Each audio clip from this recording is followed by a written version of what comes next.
Hello friends, कैसे हैं आप सब। आशा करती हूँ आपकी तैयारी बहुत अच्छी चल रही है। आज के सेशन में हम बात करेंगे सेल की, सेल एंड सेल ऑर्गेनेल की।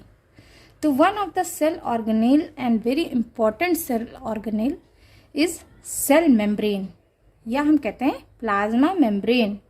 सेल मेम्ब्रेन या plasma membrane, all of you अगर जूलॉजी के बैकग्राउंड है या बायोलॉजी बैकग्राउंड से हैं तो ये वर्ड समझ में आ रहा होगा। तो हम इस पे बात ना करके हम डिस्कशन कर लेते हैं, इसके आगे की बात कर लेते हैं, ठीक है। सेल मेम्ब्रेन या प्लाज्मा मेम्ब्रेन, मैंने अपने टॉपिक्स अपने पॉइंट्स यहाँ पर लिखे हैं जो बहुत ही कंसाइज और प्रिसाइज हैं। इससे ज़्यादा या इससे बाहर का कुछ नहीं आता, ये बहुत ही टू द पॉइंट है। तो आप मेरे साथ साथ लिखते रहिए या मुझे अच्छी तरह से 2 या 3 बार ये वीडियो सुन लीजिए या स्क्रीनशॉट ले लीजिए और अपने वर्ड्स में इसको लिख लीजिए, ठीक है। जो भी डाउट्स हैं वो आप मुझे नीचे कमेंट्स में लिखिए, मैं नेक्स्ट वीडियो में उसे ज़रूर सॉल्व करने की कोशिश करूँगी, ठीक है। तो चलिए देखते हैं सेल मेम्ब्रेन या प्लाज्मा मेम्ब्रेन। इसको अगर मोटा मोटा डिफाइन करें या समझने की कोशिश करें तो सबसे पहला पॉइंट आता है कि अ सेल मेम्ब्रेन या plasma membrane is an ultra thin not micro thin. Ultra is more thinner than micro, like, ठीक है। Ultra thin, elastic, living, it's living, dynamic fluid mosaic,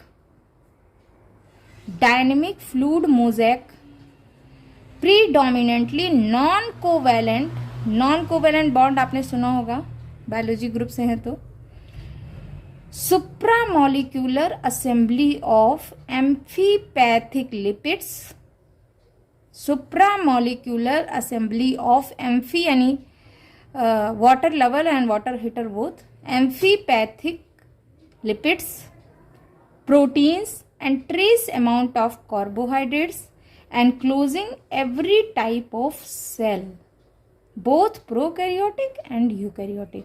All of you know कि virus and bacteria में it is not real kind of plasma membrane. इस पर मैं next session में बात करूँगी, ठीक है।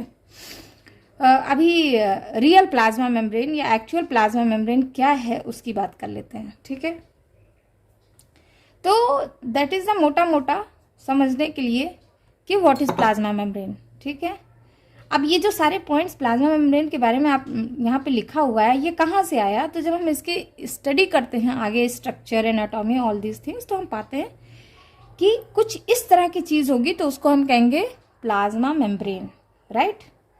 नेक्स्ट पॉइंट जो इम्पॉर्टेंट है इसके लिए, प्लाज्मा मेम्ब्रेन, देखिए किसी भी चीज़ की पहचान 2 चीज़ों से होती है। जैसे अगर आप कुछ नहीं जान रहे हैं, यू नो नथिंग, कि भाई किसी भी एंटिटी या किसी भी चीज़ के बारे में आप बिल्कुल कुछ नहीं जान रहे, तो 2 चीज़ें आएंगी, एक तो उसका स्ट्रक्चर, दूसरा उसका फंक्शन, ठीक है। जैसे मान लीजिए कोई भी एग्जांपल ले लीजिए, जैसे मान लीजिए ब्रिक, ईंट जिससे बिल्डिंग बनती है। अब वो पर्सन जो ईंट को कभी ना देखा हो तो आप क्या बोलेंगे, उसको कैसे समझाएंगे कि ईंट क्या होता है? तो अगर मोटा मोटा देखा जाए तो हम कहेंगे कि अ ब्लॉक ऑफ क्ले, नहीं, a block of baked clay, ठीक है। A block of baked clay mainly used in construction of building, houses, any infrastructure. तो उससे एक मोटा मोटा इसके दिमाग में फिट हो जाएगा कि हाँ, ईंट मतलब कुछ इस तरह की चीज़ है।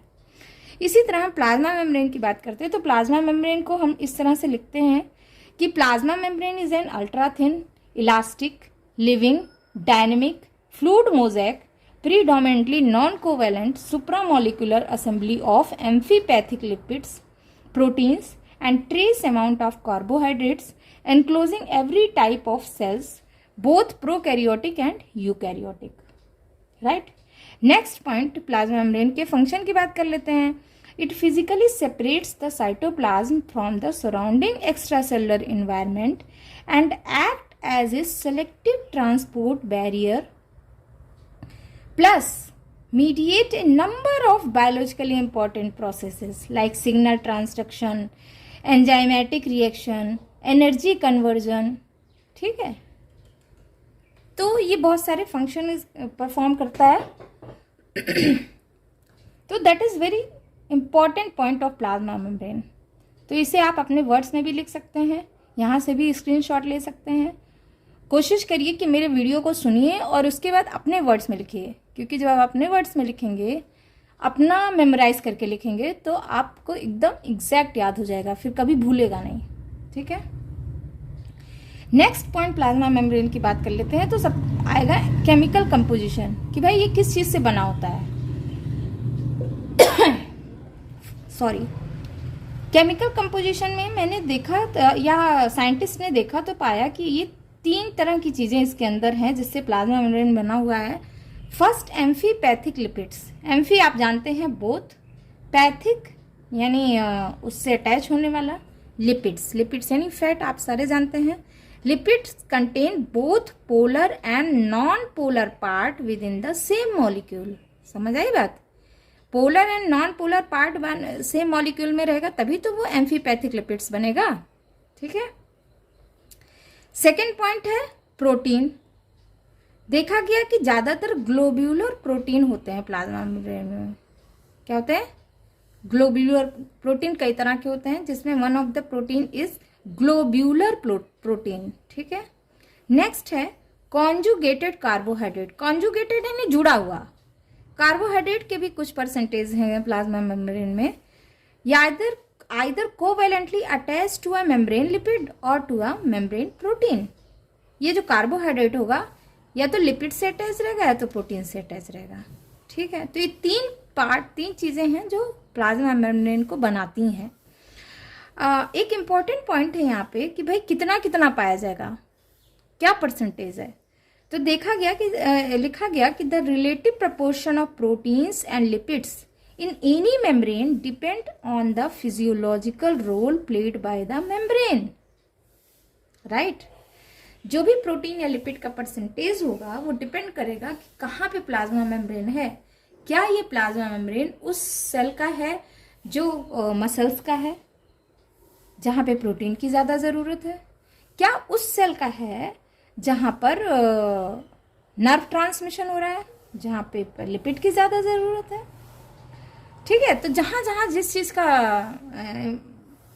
ज़रूरत ज़्यादा है उसका परसेंटेज भी ज़्यादा है. ठीक है. तो वही पॉइंट यहाँ पे लिखा गया है. अच्छा, जैसे मैंने यहाँ डिफरेंट कलर यूज कर लिया है, आप भी कोशिश करिएगा कि ऐसे पॉइंट्स, क्योंकि कई बार ये ऑब्जेक्टिव में भी पूछ लेता है.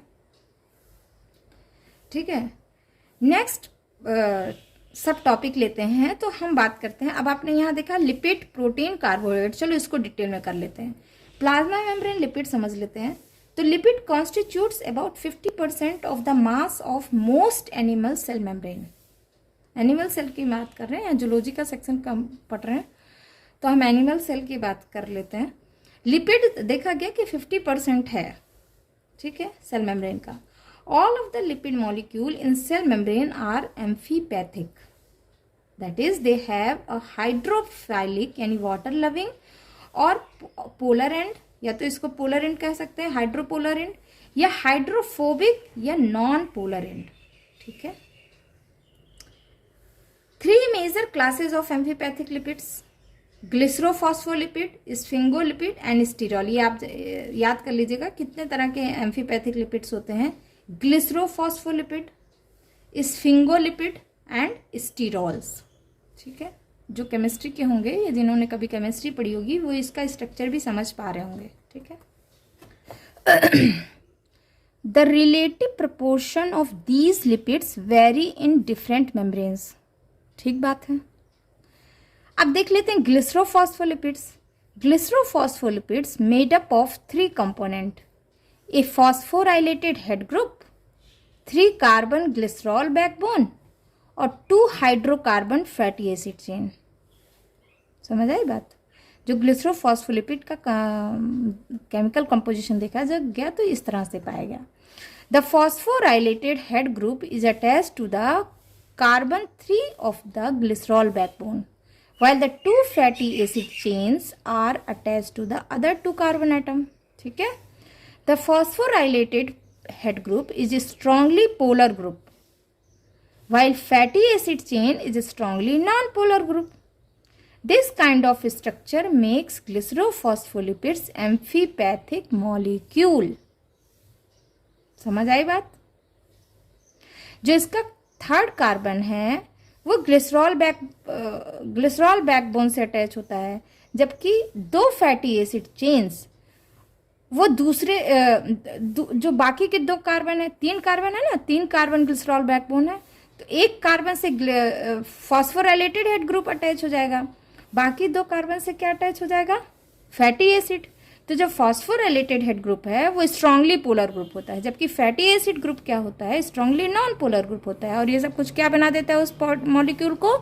एम्फीपैथिक. ठीक है.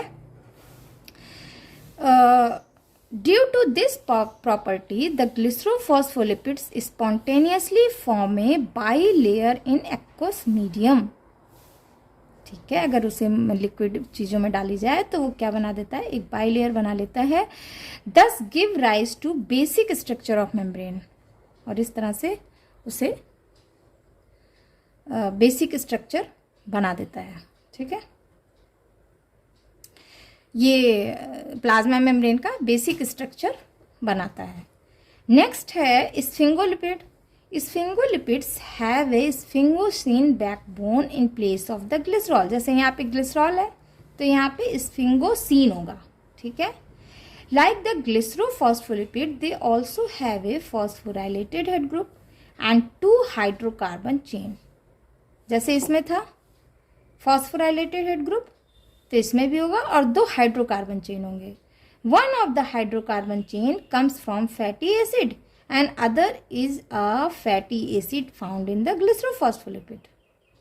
Sphingomyelin, ये मसल्स की बात कर लें तो sphingomyelin are commonest sphingolipid. Muscles में जो पाया, सब हमारे शरीर में मसल्स बहुत सारे हैं, तो उसमें जो स्फिंगोलिपिड्स है वो उसको कहते हैं स्फिंगोमाइलिन. तो ये सबसे ज़्यादा या सबसे कॉमन फॉर्म है स्फिंगोलिपिड्स का. ठीक है. उसमें ये सारी चीज़ें डिटेल में बात करेंगे, तो आप फिलहाल के लिए जान लीजिए कि ये ज़्यादातर माइलिन शीथ में पाए जाते हैं बहुत सारे. दैट सराउंड्स नर्व सेल्स, जो नर्व सेल्स को सराउंड करते हैं. गैलेक्टोसेरिब्रोसाइट्स. सेरिब्रोसाइट से पता चल रहा है ये ब्रेन का या नर्व्स का पार्ट है. Galactocerebrosides have a single galactose residue and are found in predominantly in the neuronal cell membrane of the brain. Cerebral से समझ में आ रहा है कि ब्रेन का पार्ट है. ठीक है. नेक्स्ट है sterols. Cholesterol is a major constituent of animal cell membrane but absent from prokaryote. Prokaryotic cell membrane में ये चीज़ कोलेस्ट्रॉल या स्टीरोल एब्सेंट होता है. ठीक है. प्लाज्मा मेम्ब्रेन में या सेल मेम्ब्रेन में plants contain little cholesterol but have instead of number of sterols. हालांकि कोलेस्ट्रॉल नहीं होते लेकिन और अलग तरह के स्टेरॉल्स होते हैं, जैसे स्टिग्मास्टेरोल, कंपोस्टेरोल्स, कैम्पोस्टेरोल्स, स्टिग्मास्टेरोल्स पाए जाते हैं. ठीक है. प्लांट सेल मेम्ब्रेन में. प्लाज्मा मेम्ब्रेन प्रोटीन की बात कर लेते हैं. Amount and type of protein in plasma membrane is highly variable. Almost all the protein of plasma membrane are globular. ठीक है.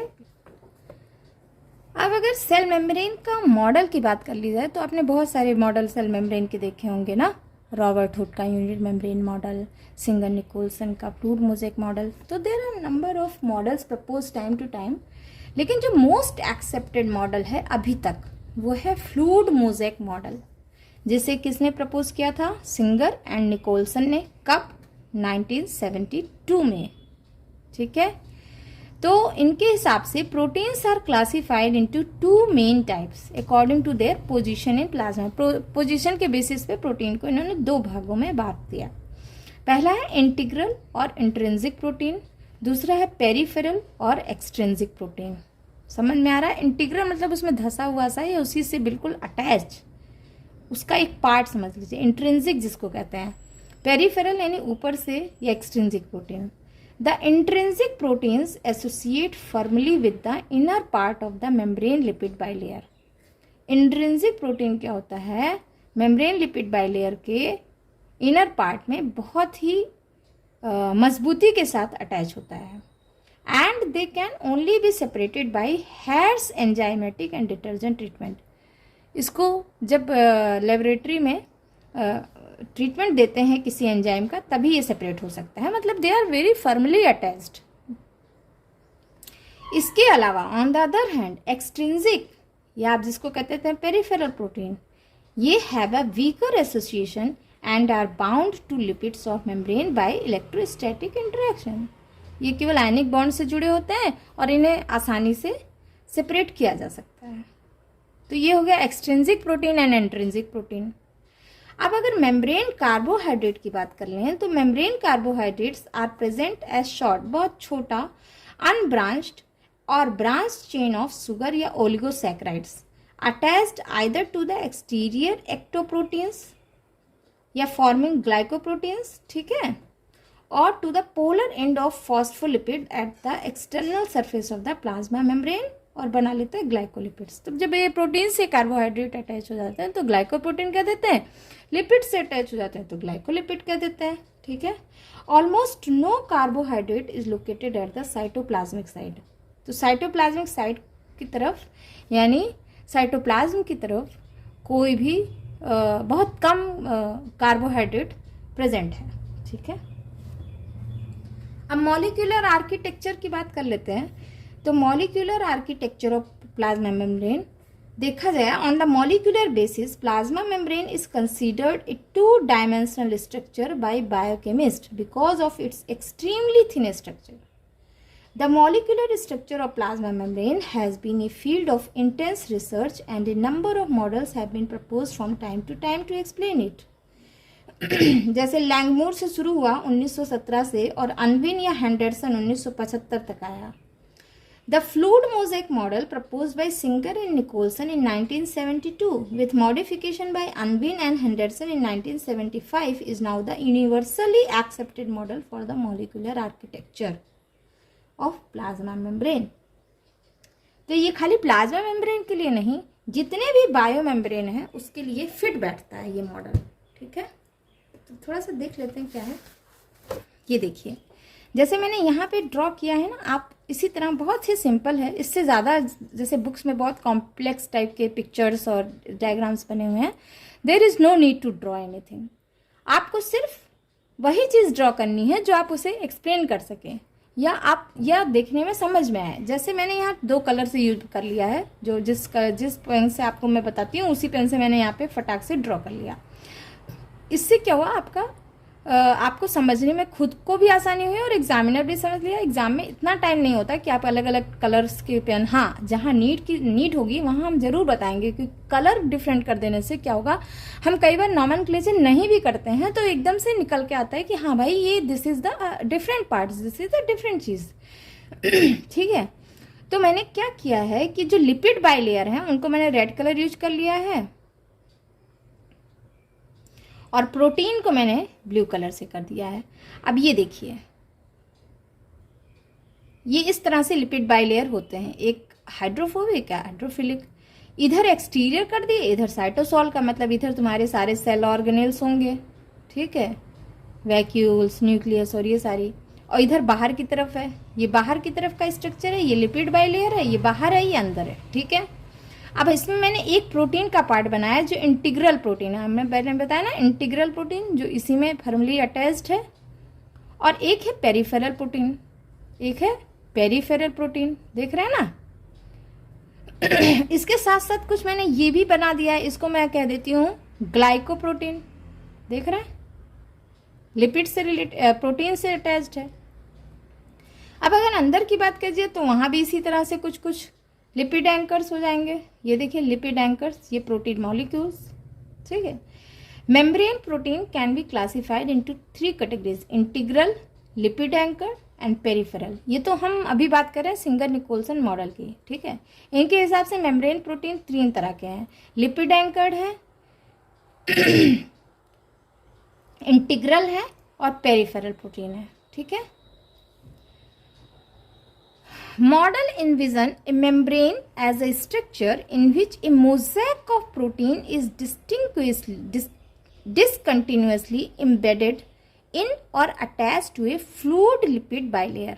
ठीक है, मोज़ेक क्यों बोला गया? जैसे मोज़ेक अभी तो नहीं दिखने को मिलता है, लेकिन अगर आप मोज़ेक की बात करें तो पहले मोज़ेक के फर्श बनते थे.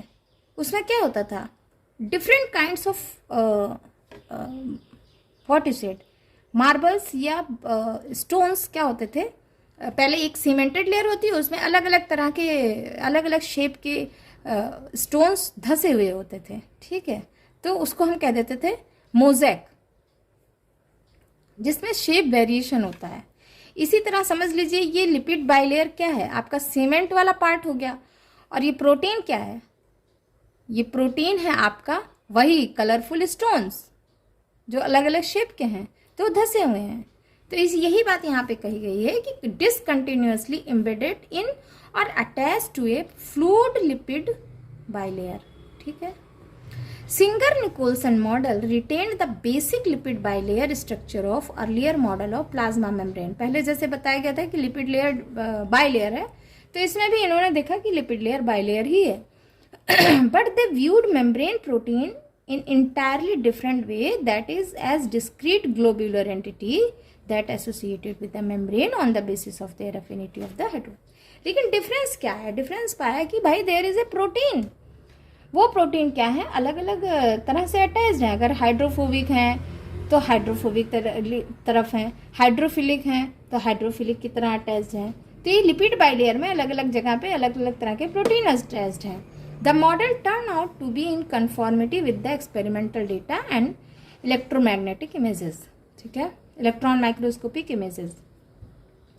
ये जब मॉडल ये वेरीफाई किया गया तो पाया गया कि नहीं भाई ये सही है.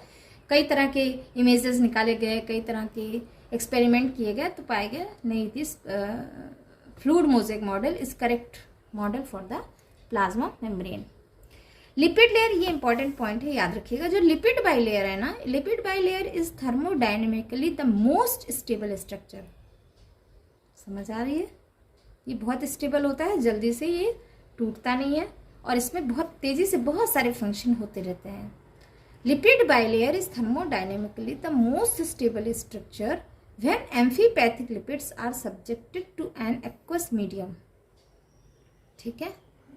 A bilayer exposes the polar hydrophilic parts to the surrounding aqueous medium while the projecting the non-polar tail. दिख रहा है ये? Non-polar tail from water. It is this bilayer that forms the structural basis of the membrane. यही bilayer है जो basic structure बनाता है membrane का. ठीक है, ये इतना सेम रहेगा वो सेल मेम्ब्रेन, चाहे जहां का भी हो, चाहे मसल्स का हो, चाहे नर्व्स का हो, चाहे रेटिना का हो, wherever it is, basic structure यही रहेगा. The fluidity of the membrane, a primary feature of the Singer-Nicolson model. Singer-Nicolson model का जो फीचर है कि फ्लूडिटी होता है, मतलब ये जो प्रोटीन में फ्लूड होते हैं, means that most of the lipid component of the membrane are in constant motion, capable of lateral mobility. ये मोशन में रहते हैं. जैसे कि प्रोटीन है, यहाँ से कुछ अटैच हुआ, यहाँ से स्लिप करके यहाँ चला गया, यहाँ से फिर अटैच हुआ, फिर यहाँ से इलेक्ट्रोआयनिक बॉन्ड बनाया और इससे चला गया, फिर ग्लोबुलर लिपिड एंकर्ड से इससे अटैच हुआ, यहाँ चला गया, यहाँ से अटैच हुआ, यहाँ चला है. इस तरह से बहुत ज़्यादा फ्लूडिटी होती रहती है. ठीक है, नेक्स्ट पॉइंट देख लेते हैं. Based on the differences in the nature of protein linkages to the lipid bilayer, fluid mosaic model identified 2 broad categories. पहला इंटीग्रल मेम्ब्रेन प्रोटीन. अभी मैंने बताया आपको कि ये ट्रांस मेम्ब्रेन प्रोटीन होता है, यानी ये मेम्ब्रेन का एक पार्ट दूसरे मेम्ब्रेन में एक जगह से घुसते हैं, पीछे से निकलते हैं. स्पैन देखिए, transmembrane proteins span a phospholipid bilayer. Peripheral protein which are much more hydrophilic and located on the surface of the membrane. Third है lipid anchored membrane protein. Lipid anchored membrane protein are bound covalently to one or more lipid molecule. ठीक है, function देख लेते हैं. Function of plasma membrane. In all cells, plasma membrane act as permeability barrier that prevent the entry of unwanted material from the extracellular milieu and exit of the needed motor. ऐसा नहीं है कि बाहर से ही आने का मना करता है, कई बार अंदर की भी बहुत सारी चीज़ें होती है जो बाहर नहीं जाने देता है, ठीक है, एग्जिट नहीं करने देता. That is the main function. Specific membrane transport protein in the plasma membrane permit the passage of nutrients into the cell and metabolic waste out of it. Others function to maintain the proper ionic composition and pH of cytosol. ठीक है, pH को maintain करता है, ionic composition को maintain करता है. Structure and function of transport proteins make the plasma membrane selectively permeable to different molecules. The plasma membrane is highly permeable to H2O and poorly permeable to salt and other small molecules such as sugar and amino acid. अब osmosis की बात की जाए तो owing to osmosis water move across such a semi permeable membrane from the solution of low solutes. समझ में आ रहे हो? आप किशमिश को भिगो दीजिए, सुबह तक फूल जाएगी. क्यों? क्योंकि वाटर मॉलिक्यूल हाई कॉन्सेंट्रेशन से लो कॉन्सेंट्रेशन, जैसे वाटर बाहर ज़्यादा है अंदर कम है तो वो अंदर की मूव कर गया, ठीक है, यही इसी को कहते हैं ऑस्मोसिस. तो high solute low H2O concentration until the total solute concentration, जब तक कि वो जाता रहता है, जब तक कि अंदर और बाहर का वाटर कॉन्सेंट्रेशन इक्वल ना हो जाए, ठीक है. नेक्स्ट है the plasma membrane is intimately engaged in the assembly of cell wall which in plants are built of cellulose. Plasma membrane क्या बनाता है? सेल वॉल बनाता है प्लाज्मा प्लांट सेल में, ठीक है. The cell wall prevents the swelling or shrinking of the cell that would otherwise occur when it is placed in hypotonic or hypertonic solution. आप पेड़ की टहनी लेके आइए और उसको भिगो दीजिए पानी में, क्या लगता है स्वेल कर जाएगा? नहीं, ठीक है. In animal cells, specialized area of plasma membrane contain protein and glycolipids that form specific function between cells to strengthen tissues and to allow the exchange of metabolite between cells. Animal cell में बहुत ज़्यादा specialized area भी होते हैं plasma membrane में, जैसे कि nerve cells हैं तो वो अलग तरह के होंगे, थोड़ा सा प्रोटीन और ग्लाइकोप्रोटीन का स्ट्रक्चर थोड़ा सा डिफरेंट होगा, फंक्शंस अलग होगा. तो इस तरह से आप देख रहे हैं कि एक्सचेंज मेटाबोलाइट्स का एक्सचेंज सेल्स के बीच में करता है. Certain plasma membrane proteins anchored cells to component of the extra cellular matrix, ठीक है. The mixture of fibrous protein and polysaccharides that provides a bedding on which sheets of epithelial cells और small glands like. तो आप देख रहे हैं fibrous protein पाए जाएंगे. फिर अगर ये बहुत अच्छे से जहाँ पे पाए जाएंगे उसका जो ये बहुत अच्छा सा बेडिंग बना देते हैं जिससे एपिथेलियल सेल्स या स्मॉल ग्लैंड, जैसे हमारे स्किन सेल है इसमें बहुत अच्छे से ग्लैंड्स, जिससे इसमें ग्लैंड्स रहें और वो अच्छे से फंक्शन कर पाएँ. तो ये सारा उसको स्पेस प्रोवाइड करता है प्लाज्मा मेम्ब्रेन उस ग्लैंड को, ठीक है. नेक्स्ट पॉइंट देख लेते हैं. Many proteins in plasma membrane act as anchoring point for many of the cytoskeletal fibres that permeate the cytosol imparting shape and strength. बहुत तरह के प्रोटीन्स होते हैं जो साइटोस्केलेटन में पाए जाते हैं, ठीक है, फाइबर्स में. तो ये क्या होते हैं? ये शेप और स्ट्रेंथ देते हैं, जैसे हमारे बोन का स्ट्रक्चर, ठीक है. Plasma membrane of many type of eukaryotic cells also contain receptor protein that binds specific signal, जैसे हार्मोन्स के लिए, ग्रोथ फैक्टर के लिए, न्यूरोट्रांसमीटर के लिए ये स्पेसिफिक प्रोटीन्स होते हैं प्लाज्मा मेम्ब्रेन पे जो इसको इस सिग्नल को कैच करते हैं या उस प्रोटीन को अटैच करते हैं. तो ये कहाँ पाए जाएंगे? स्पेसिफिकली प्लाज्मा मेम्ब्रेन पे ही पाए जाएंगे. तो ये भी एक फंक्शन हुआ. These protein which are critical for cell development, और ये बहुत इंपॉर्टेंट होते हैं सेल डेवलपमेंट और फंक्शन के लिए, सेल फंक्शन के लिए, ठीक है. नेक्स्ट पॉइंट देख लेते हैं. Peripheral cytosolic side protein that are recruiting to the membrane surface function such as.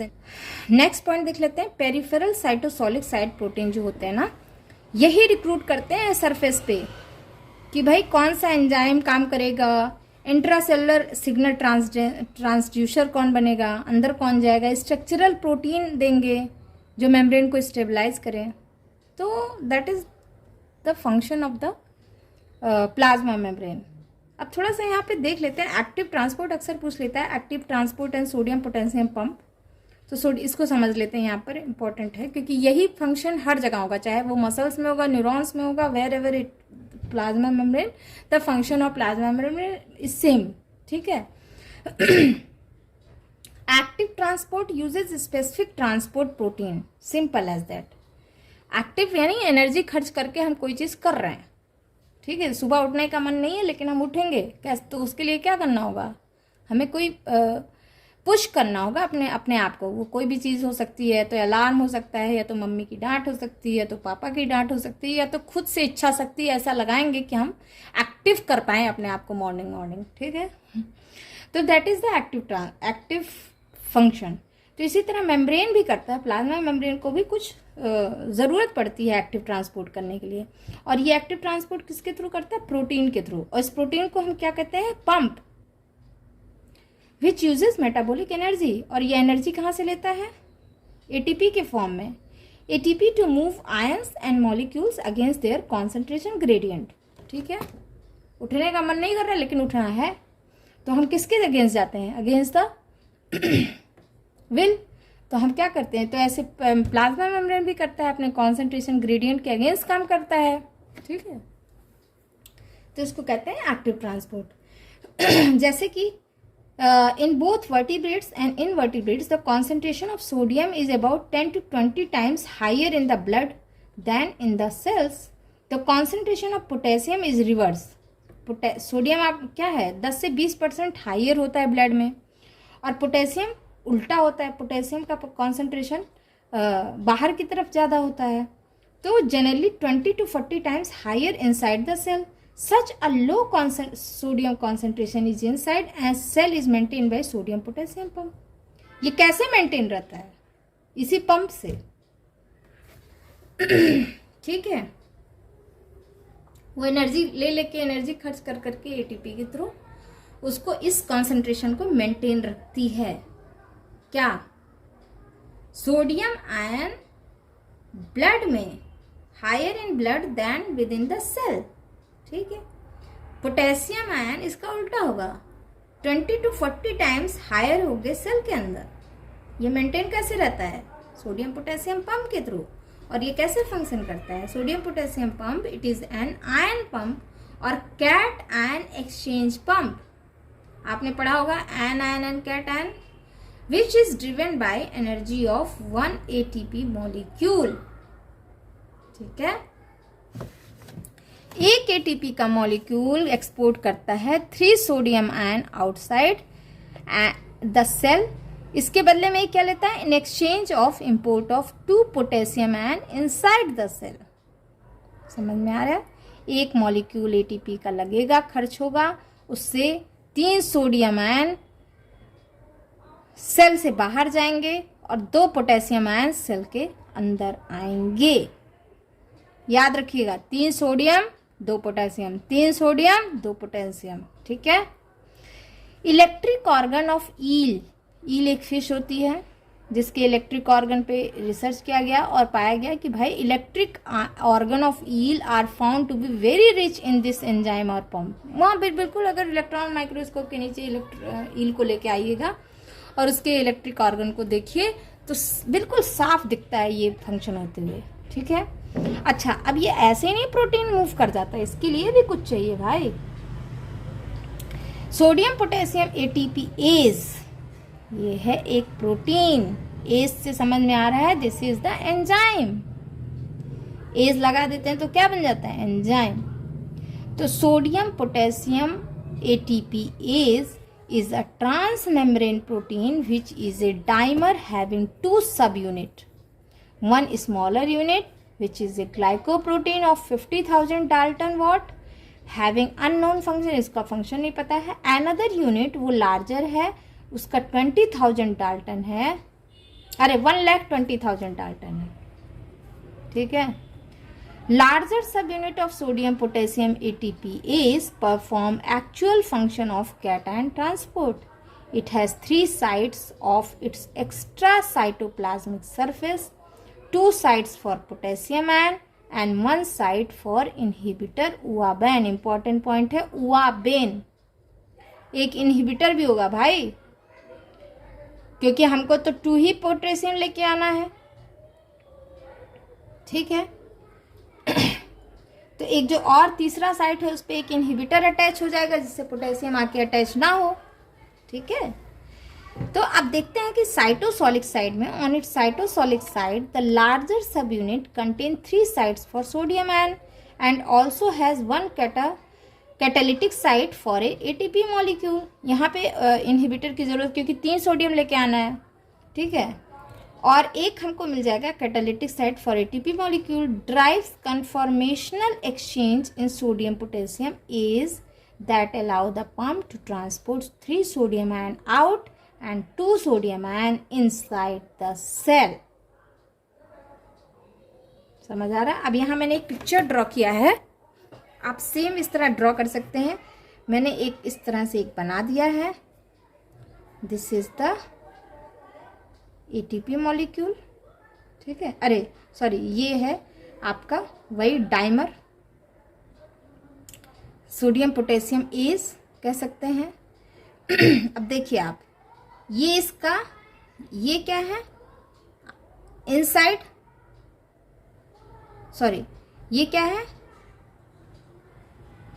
Inside, ये लिपिड बाइलेयर है, ये आउटसाइड है सेल का, ये प्लाज्मा मेम्ब्रेन स्ट्रक्चर है, ये लिपिड बाइलेयर है, ये इंटीग्रल प्रोटीन है, ये सेल का इनसाइड है, मतलब यहाँ पे ऑर्गेनेल होंगे, न्यूक्लियस न्यूक्लियस होगा, ये बाहर की तरफ है। तो हमको क्या करना है, 3 सोडियम को बाहर ले जाना है, 2 सोडियम को अंदर लाना है, ठीक है। और ये कुछ इस तरह से होगा, ये लिपिड बाइलेयर है, ठीक है, ये प्रोटीन है, ये ओलिगोसैकेराइड अटैच होते हैं। यहाँ पे बाइंडिंग साइट होगा एटीपी, एटीपी भाई एनर्जी नहीं लेगा तो कैसे इसको बाहर की तरफ ले जाएगा 3 सोडियम को, ठीक है। ये अल्फा प्रोटीन, ये बीटा प्रोटीन इसी के पार्ट हैं, ठीक है। यही प्रोटीन का जो पहले आपने देखा कि ये अल्फा प्रोटीन, ये बीटा प्रोटीन, ये इंटीग्रल प्रोटीन है, क्योंकि ये इसके बीच में है, जो स्पैन है अंदर से बाहर तक, ये सेल के अंदर का पार्ट है और ये बाहर की तरफ जाएगा, ठीक है। तो इनिशियल स्टेज पे क्या होता है, पंप ओपन, ये ओपन हो जाएगा, ओपन होगा तो 3 सोडियम आएंगे, ठीक है। 3 sodium are taken from the, यहाँ पे क्या है, सोडियम आयन है, सोडियम आयन को, ये 3 सोडियम आयन को ले लेगा अंदर, ठीक है। इस तरह से इसका प्रोटीन मॉलिक्यूल बन जाएगा। अब क्या करेगा, ये एटीपी मॉलिक्यूल भी लेगा, क्योंकि एनर्जी तो चाहिए ना। तो एनर्जी, एटीपी मॉलिक्यूल जब एनर्जी वेस्ट करती है, खर्च करती है, तो किसमें बदल जाती है, एडीपी में, एडेनोसिन ट्राइफॉस्फेट बदल जाता है एडेनोसिन डाइफॉस्फेट में, ठीक है। और इस एनर्जी को लेते हुए ये क्या करता है, इसमें चेंज आता है इस प्रोटीन के स्ट्रक्चर में, और चेंज से क्या होता है, इधर भी खुल जाता है, और खुलने से क्या होता है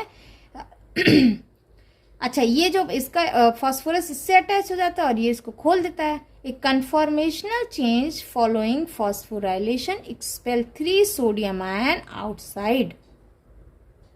इस तरह 3 सोडियम आयन को ये बाहर की तरफ धकेल देता है, ठीक है। और तुरंत ही ये बीच अंदर की तरफ ये जुड़ जाते हैं, जिससे और सोडियम आयन ना आ पाए। पंप ओपन हो जाता है बाहर की तरफ, ठीक है। अब ओपन तो हो गया, लेकिन अभी आप बाकी की साइकिल कंप्लीट करेगा, ठीक है। तो क्या करता है, बाहर से ये 2 पोटेशियम आयन एक्सेप्ट करता है, देखिए खुल गया था, 2 पोटेशियम आयन एक्सेप्ट किया, तो क्या होगा, डी फॉस्फोर, जो ये फॉस्फोरस अटैच होगा ये इसको तोड़ देगा, यानी ये इसको डिसइंटीग्रेट कर देगा, और नतीजा क्या होगा, इधर इसका माउथ खुल गया, इनसाइड द सेल, सेल के अंदर का पार्ट खुल गया, ये प्रोटीन सेल के अंदर के पार्ट तरफ खुल गई, और 2 पोटेशियम आयन धकेल दिया गया सेल के अंदर।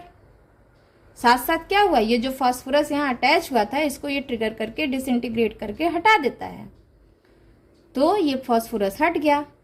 अब वापस से कैसे बन गया, ये बिना फास्फोरस वाला। इस तरह से 2 पोटेशियम आयन अंदर चले गए और 2 सोडियम आयन बाहर आ गए। इधर क्या होता है, 2 potassium ion expel to inside pump utilize the returning the initial stage, वापस से इनिशियल स्टेज में आ जाता है। यही बात इस डायग्राम में कही गई है। आप सेम, ये बहुत ही सिंपल स्ट्रक्चर है, बस आप इसको एक्सप्लेन करते हुए लिखते हुए चले जाइए। इस तरह सोडियम पोटेशियम पंप काम करता है। इसके अलावा भी कोई डाउट है, इस वीडियो में कुछ भी समझ में नहीं आया है, तो आप मुझे नीचे कमेंट करके लिख सकते हैं। मैं नेक्स्ट वीडियो में ज़रूर सॉल्व करने की कोशिश करूँगी। तो that is all about the plasma membrane for the today's discussion. Thank you for listening. Bye bye.